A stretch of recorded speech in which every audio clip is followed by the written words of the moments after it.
পৃথিবীর সব সম্পর্ক একদিকে আর বন্ধুত্বের সম্পর্ক আরেক দিকে। স্কুল কলেজের বন্ধুরা তো আছেই, বাট ছেলের বন্ধুর মায়েদের সাথে কখনো যে এত গভীর ভালো বন্ধুত্ব হবে তা কিন্তু কোনোদিনও ভাবিনি। আজকে সন্ধেবেলায় আমাদের ঠিক ছিল মোগলাই পরোটা ফিস্ট হবে, তাই সেই মতো সবাই ময়দাটা মাখতে আরম্ভ করে দিয়েছিলাম। ময়দাটা নরম করে মেখে 1 ঘন্টা মতন চাপা দিয়ে রাখতে হবে। আসলে খেয়ে দিয়ে সবাইকে বাড়ি চলে যেতে হবে, আর মোগলাই পরোটা করতে একটু টাইম লাগে, একটু কড়া করে ভাজতে হয়। তো বাচ্চাগুলোর জন্য আগে একটা করে ডিম, মোগলাই মশলা আর সামান্য একটু পেঁয়াজ, অল্প একটু নুন আর বিস্কুটগুলো দিয়ে একটু ফেটিয়ে নেবো। 3-4টে মতন আগে তাড়াতাড়ি করে ওদের মতন ভেজে নিয়ে ওদেরকে আগে খেতে দিয়ে দিতে হবে, কারণ ওরা খেতে বড্ড লেট করে।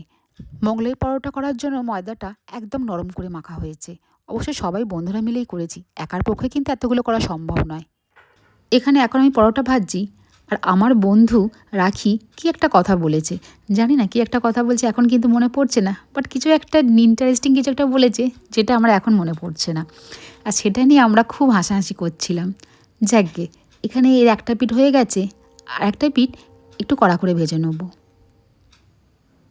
এখানে রেসিপিটা ঠিক মতন দেখাতে পারলাম না, পরে কোনো একদিন সময় করে খুব ভালো করে দেখাবো। আসলে এখানে এত গল্প হচ্ছে। এবার বড়দের জন্য, বাচ্চাগুলোর হয়ে গেছে, বড়দের জন্য ডবল ডিম, 2টো করে ডিম দিয়ে একটা মোগলাই পরোটা খেলেই হয়ে যাবে। এই রকম সাইজের মোগলাই পরোটা একটার বেশি খাওয়া কিন্তু সম্ভব নয়, বাট মোগলাই পরোটাগুলো দারুণ খেতে হয়েছিল। সুদীপ্তা, তুই এবারে এলি না, তুই কিন্তু খুব মিস করে গেলি, আমরা তোকেও মিস করছিলাম। পরের বার কিন্তু আসিস। মোগলাই পরোটাগুলোকে একদম ক্রিস্পি করে মিডিয়াম ফ্লেমে ভালো করে এদিক ওদিক করে ভেজে নিয়েছিলাম। সেদিন বাড়ি ফিরতে ফিরতে আমাদের 11টা বেজে গেছিলো। ঠিক আছে, সোমা বাড়িতে আলুর দমটা করে রেখেছিল। গরম গরম মোগলাই পরোটার সাথে আলুর দম, শসা, পেঁয়াজ, দারুণ কম্বিনেশান ছিল।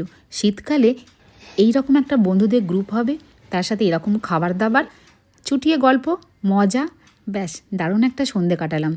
জীবনে আর কি চাই।